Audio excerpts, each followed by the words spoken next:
Hello दोस्तों, तो आपके सामने हाजिर है अदानी विलमार के आईपीओ का रिव्यू, जिसका आपको कब से इंतजार था। तो दोस्तों ये आईपीओ ओपन होगा 27 जनवरी को, इसकी क्लोजिंग डेट है 31 जनवरी को। तो दोस्तों ये आईपीओ बहुत डिमांडिंग और बहुत फेमस आईपीओ हो रहा है। तो इस वीडियो के अंदर हम सबसे पहले बात करेंगे कि ये कंपनी काम क्या करती है, इससे हमें पता चल पाएगा कि इसका फ्यूचर वगैरह कैसा रह सकता है। फिर दोस्तों बात करेंगे इसके ग्रे मार्केट के प्रीमियम के बारे में, इससे हमें पता लग पाएगा कि इस पर हमें लगभग कितना लिस्टिंग गेन्स मिल सकता है। फिर दोस्तों बात करेंगे इसके फाइनेंशियल्स और फंडामेंटल्स के बारे में, इससे हमें पता चल पाएगा कि हाल ही के दिनों में ये कंपनी कैसा परफॉर्मेंस कर रही है। और फिर दोस्तों बात करेंगे इस आईपीओ की डिटेल्स के बारे में, मतलब इसके प्राइस बैंड, मार्केट लॉट वगैरह कैसे हैं। और दोस्तों अंत में मैं आपको बताऊंगा कि इस आईपीओ में हमें अप्लाई करना चाहिए या नहीं करना चाहिए, और अगर करते हैं तो लॉन्ग टर्म के हिसाब से करें या लिस्टिंग गेन्स के हिसाब से।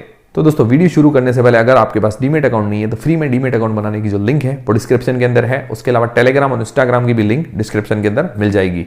और फिर दोस्तों एक और खबर है, इसके लिए मैं श्योर नहीं हूं, पर अभी जो एक न्यूज आ रही है कि जो डिस्काउंट ब्रोकर है, Zerodha, stocks grow, angel broking वगैरह, जो भी डिस्काउंट ब्रोकर है, तो उनके थ्रू हम एक ही एप्लीकेशन लगा सकते हैं। मतलब यूपीआई के थ्रू एक एप्लीकेशन लगा सकते हैं, दूसरी एप्लीकेशन जो लगेगी असबा नेट बैंकिंग के थ्रू। मतलब डीमेट अकाउंट तो सेम रहेगा, पर एक एप्लीकेशन यूपीआई के थ्रू लग सकती है, एक एप्लीकेशन लग सकती है असबा नेट बैंकिंग के थ्रू। तो इसके लिए मैं अभी श्योर नहीं हूं, जैसे भी कोई श्योर न्यूज आती है तो मैं आपको इन्फॉर्मेशन दे दूंगा।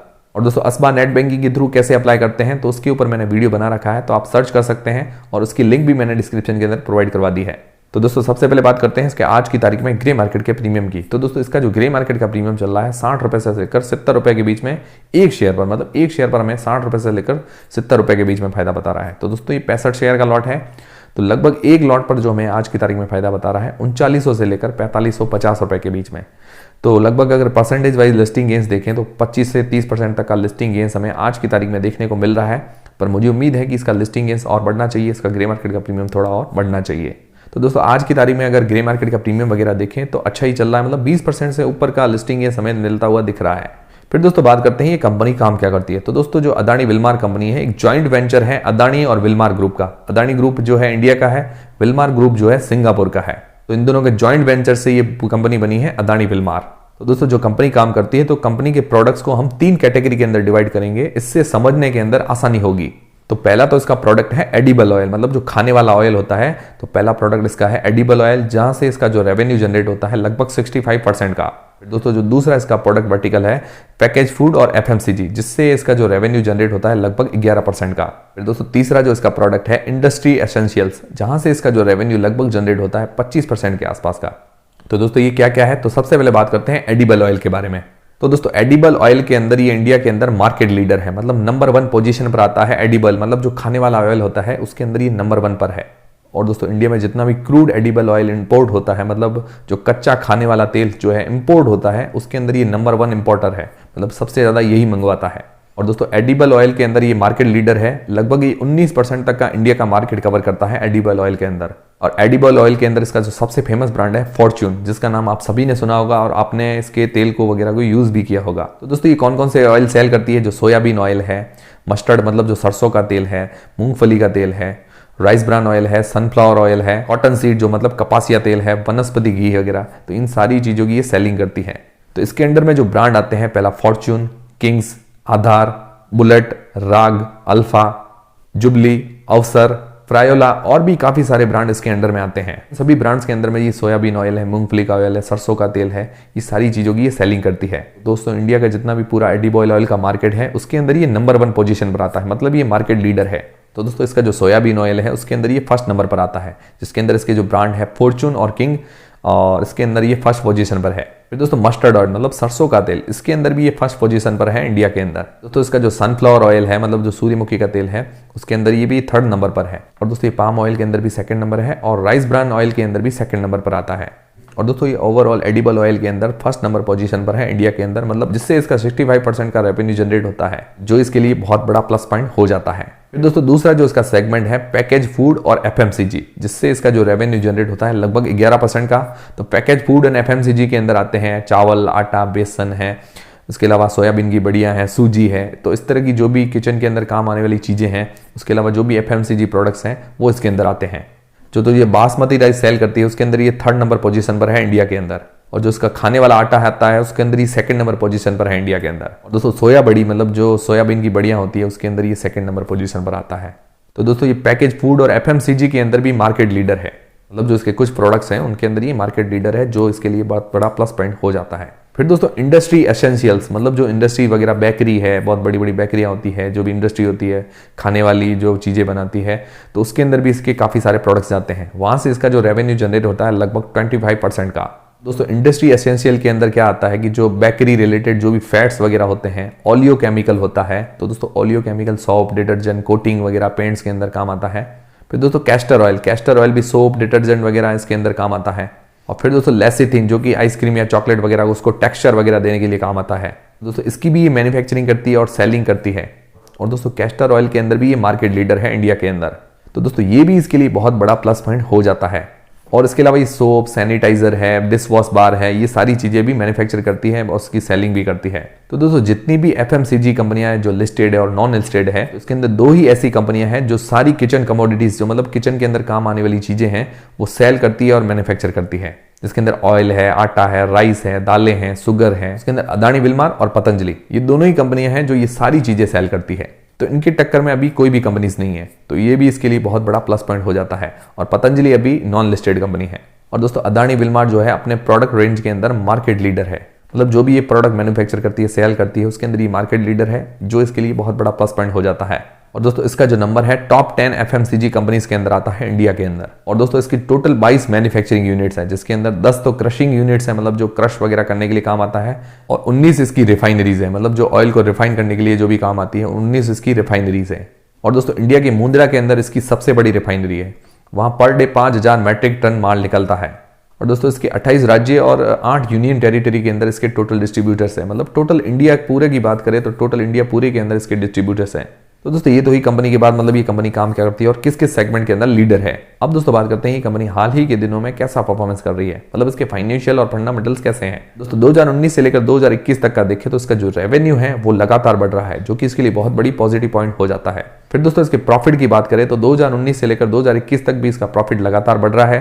तो दोस्तों 2019 के अंदर जो इसका प्रॉफिट है टैक्स वगैरह काटने के बाद 375.5 करोड़ रुपए, जो कि 2020 के अंदर बढ़कर हो गया 460.8 करोड़ रुपए, और जो कि 2021 में बढ़कर हो गया 727.6 करोड़ रुपए।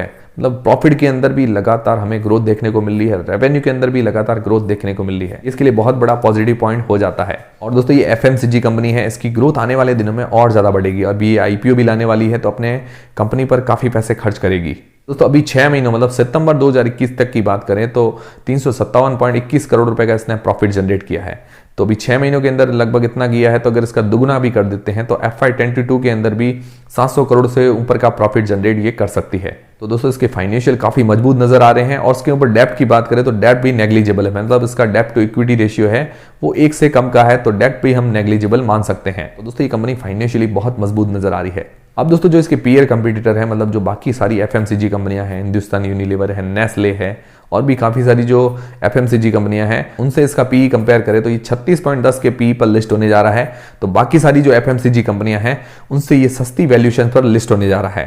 और बाकी जो इसके फाइनेंशियल्स वगैरह भी चल रहे हैं, तो उस हिसाब से देखा जाए तो एकदम फेयर वैल्यूएशन पर ये लिस्ट होने जा रहा है। मतलब ना ये ज्यादा महंगा शेयर मिल रहा है, ना ये ज्यादा सस्ता शेयर मिल रहा है, एकदम फेयर वैल्यूएशन पर हमें ये शेयर मिल रहा है। बाकी जो इसकी पीयर कंपटीटर्स हैं उनसे ये शेयर हमें काफी सस्ता मिल रहा है। मुझे उम्मीद है कि इस शेयर के अंदर हमें काफी ग्रोथ देखने को मिल सकती है फ्यूचर के अंदर। और दोस्तों इसका जो रिटर्न ऑन नेट वर्थ है लगभग 22% का, जो कि देखा जाए तो अच्छा है, मतलब 15% से ऊपर रिटर्न ऑन नेट वर्थ है, जो कि बहुत अच्छा है। दोस्तों ओवरऑल इसके फाइनेंशियल और फंडामेंटल्स अच्छे हैं, और बाकी जो लिस्टेड कंपनियां हैं उनसे भी ये सस्ती वैल्यूएशन पर लिस्ट होने जा रहा है। और दोस्तों जब ये कंपनी लिस्ट होगी तो मिड कैप कंपनी होगी, और मुझे लगता है धीरे धीरे करके ये लार्ज कैप कंपनी भी बन जाएगी, क्योंकि अगर लिस्टिंग हमें अच्छी देखने को मिलती है तो ये जल्दी ही कंपनी लार्ज कैप बन सकती है। अब दोस्तों बात करते हैं इस IPO की डिटेल्स के बारे में। तो दोस्तों ये IPO ओपन होगा 27 जनवरी को, इसकी क्लोजिंग डेट है 31 जनवरी को। और दोस्तों इसका जो प्राइस बैंड रखा गया है 218 रुपए से लेकर 230 रुपए के बीच में। प्राइस बैंड एकदम रीजनेबल और बहुत ही बढ़िया नजर आ रहा है। और दोस्तों इसका जो लॉट साइज है 65 शेयर का, मतलब एक लॉट के अंदर मिनिमम 65 शेयर होंगे। और दोस्तों एक लॉट के अंदर 65 शेयर होंगे, और 14,950 रुपए हमें मिनिमम इन्वेस्ट करने पड़ेंगे एक लॉट के पीछे। और दोस्तों मैक्सिमम रिटेल कैटेगरी के अंदर 2 लाख के अंदर में 13 लॉट अप्लाई कर सकते हैं। और दोस्तों इस IPO का जो इश्यू साइज है 3600 करोड़ रुपए का, पहले ये 4500 करोड़ रुपए का IPO होने वाला था, अब 3600 करोड़ रुपए का होगा। और पूरा जो IPO है फ्रेश इश्यू के अंदर होने वाला है, मतलब जो IPO के अंदर नए शेयर जारी करेगी, जो भी ये पैसे खर्च होंगे कंपनी की ग्रोथ के लिए, मतलब जो कंपनी के ऊपर उधारी चुकाई जाएगी, उसके अलावा कुछ भी इन्वेस्टमेंट वगैरह करना हो तो उसके अंदर ये पैसे काम आएंगे, जो कि कंपनी के लिए बहुत पॉजिटिव बात है और इन्वेस्टर्स के लिए भी बहुत ही पॉजिटिव बात है। और दोस्तों इसका जो रिटेल कोटा रखा गया है 35% का, और दोस्तों एम्प्लॉइज को जो डिस्काउंट मिलेगा लगभग 21 रुपए का। और दोस्तों इस आईपीओ के जो अलॉटमेंट हमें पता चलेगा 3 फरवरी को। अगर हमारे आईपीओ अलॉट नहीं होता तो पैसे रिफंड आएंगे 4 फरवरी को। और दोस्तों शेयर जो हमारे डीमेट अकाउंट के अंदर क्रेडिट होंगे 7 फरवरी को, और इस आईपीओ की जो लिस्टिंग डेट है 8 फरवरी को, मतलब 8 फरवरी को ये शेयर मार्केट के अंदर लिस्ट हो जाएगा। और अब दोस्तों बात करते हैं कि इस आईपीओ में हमें अप्लाई करना चाहिए या नहीं करना चाहिए। तो सबसे पहले बात करते हैं कि लॉन्ग टर्म के हिसाब से ये आईपीओ कैसा होने वाला है। दोस्तों जो एफएमसीजी सेक्टर है बहुत शानदार सेक्टर है और सदाबहार सेक्टर है, इसकी डिमांड हमेशा ही रहने वाली है। और एफएमसीजी सेक्टर के अंदर भी ये कंपनी जो है एडिबल ऑयल पर ज्यादा काम करती है, मतलब इसका जो 65% का जो रेवेन्यू है एडिबल ऑयल से आता है। तो ये सेक्टर भी सदाबहार है, इसकी डिमांड हमेशा ही रहने वाली है। मतलब जो भी खाने पीने वाली चीजें हैं इसकी डिमांड जब तक इंसान है तब तक हमेशा ही रहेगी। और दोस्तों एडिबल ऑयल के अंदर ये मार्केट लीडर कंपनी है, तो ये इसके लिए बहुत बड़ा प्लस पॉइंट हो जाता है। और उसके अलावा राइस है, आटा है, उसके अंदर भी इसका काफी अच्छा नंबर आता है। इंडस्ट्रियल एसेंशियल है जैसे कैस्टर ऑयल वगैरह है, उसके अंदर भी ये मार्केट लीडर है। तो जो ये अपने प्रोडक्ट्स के सारे सेक्टर है उसके अंदर ये मार्केट लीडर कंपनी है, जो इसके लिए बहुत बड़ा प्लस पॉइंट हो जाता है। और दोस्तों इसकी जैसी जो एफएमसीजी कंपनी अभी लिस्टेड है वो अभी इससे हायर वैल्यूएशंस पर लिस्टेड है। तो अभी ये जो कंपनी है सस्ती वैल्यूएशंस पर लिस्ट होने जा रही है, तो उसके अंदर ग्रोथ के चांसेस अभी काफी ज्यादा हैं।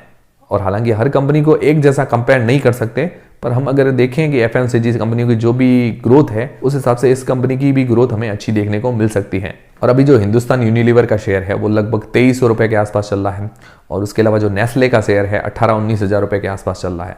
तो उस हिसाब से देखा जाए तो अभी ये जो शेयर है इसका प्राइस बैंड है लगभग 230 रुपए के आसपास। तो ये आने वाले टाइम में अच्छी ग्रोथ दे सकता है। और बाकी दोस्तों हर कंपनी को एक जैसा कंपेयर हम नहीं कर सकते, पर उम्मीद है कि एफएमसीजी सेक्टर की ये कंपनी आगे अच्छी ग्रोथ दे सकती है। और दोस्तों जो ये सेक्टर है वो सदाबहार सेक्टर है, इसकी डिमांड हमेशा ही रहने वाली है। तो इस कारण क्या है कि रिस्क ज्यादा नहीं है। तो लॉन्ग टर्म के हिसाब से बात करें तो मेरे नजरिए के हिसाब से देखें तो मैं इसको लॉन्ग टर्म में काफी सालों तक इसको होल्ड करूंगा। मतलब मेरा टारगेट रहेगा लॉन्ग टर्म के अंदर इसका 3 साल 5 साल या उससे भी ज्यादा साल मैं इसको होल्ड करूंगा। और बाकी दोस्तों आप कोई भी डिसीजन लें तो आप अपने रिस्क पर लें, अपनी भी एनालिसिस साथ में लगा कर लें। इससे क्या है कि आपका रिस्क काफी कम हो जाएगा। फिर दोस्तों लिस्टिंग गेंस के हिसाब से देखें तो लिस्टिंग गेंस के हिसाब से जो इसका ग्रे मार्केट का प्रीमियम है 60 रुपए से लेकर 70 रुपए के बीच में, तो लगभग जो इसका ग्रे मार्केट का प्रीमियम चल रहा है 25 से 30% के आसपास का। और मुझे उम्मीद है कि इसका ग्रे मार्केट का प्रीमियम और बढ़ेगा और हमें अच्छा लिस्टिंग गेंस देखने को मिल सकता है। तो जो ग्रे मार्केट का प्रीमियम है वो 20% से ऊपर का चल रहा है, तो उस हिसाब से ये लिस्टिंग गेंस के हिसाब से भी थोड़ी सेफ कंपनी मानी जा रही है। तो लिस्टिंग गेंस के हिसाब से भी हमें आज की तारीख में अगर देखें तो अप्लाई कर सकते हैं। और बाकी दोस्तों इसके ग्रे मार्केट के प्रीमियम पर मैं आपको अपडेट देता रहूंगा, मतलब इसका ग्रे मार्केट का प्रीमियम बढ़ा है या घटा है। तो अगर आप रिस्क फ्री होकर इन्वेस्ट करना चाहते हैं तो मुझे लगता है पहले और दूसरे दिन के सब्सक्रिप्शन के आंकड़े वगैरह देखिए, इसका ग्रे मार्केट का प्रीमियम देखिए, उसके बाद अप्लाई कीजिए। तो इससे क्या है कि आपका रिस्क काफी कम हो जाएगा। और दोस्तों मैं डेली आपको ग्रे मार्केट के प्रीमियम और सब्सक्रिप्शन पर अपडेट देता रहूंगा। दोस्तों मुझे लगता है ये वीडियो देखने के बाद आपका कंफ्यूजन काफी हद तक क्लियर हो गया होगा कि इस आईपीओ में आपको अप्लाई करना चाहिए या नहीं करना चाहिए, और लॉन्ग टर्म के हिसाब से करना है या लिस्टिंग गेंस के हिसाब से करना है। तो आपका कंफ्यूजन काफी हद तक क्लियर हो गया होगा। तो दोस्तों क्या आप लोग ये वीडियो देखने के बाद इस आईपीओ में अप्लाई करेंगे या नहीं करेंगे, मुझे कमेंट करके जरूर बताएं। और दोस्तों अगर आप करने वाले हैं तो लिस्टिंग गेंस के हिसाब से करेंगे या लॉन्ग टर्म के हिसाब से, मुझे कमेंट करके जरूर बताएं। और दोस्तों मैं अदानी विलमार के आईपीओ में अप्लाई करूंगा और मेरा विजन रहेगा लॉन्ग टर्म के लिए। तो दोस्तों हमारा वीडियो, हमारी जानकारी अगर आपको पसंद आई है तो वीडियो को लाइक जरूर करें और दोस्तों चैनल को सब्सक्राइब कर लें। ऐसे और भी जानकारी रिलेटेड वीडियोस हमारे चैनल पर आपको मिलते रहेंगे। मिलते हैं दोस्तों नेक्स्ट वीडियोस के अंदर।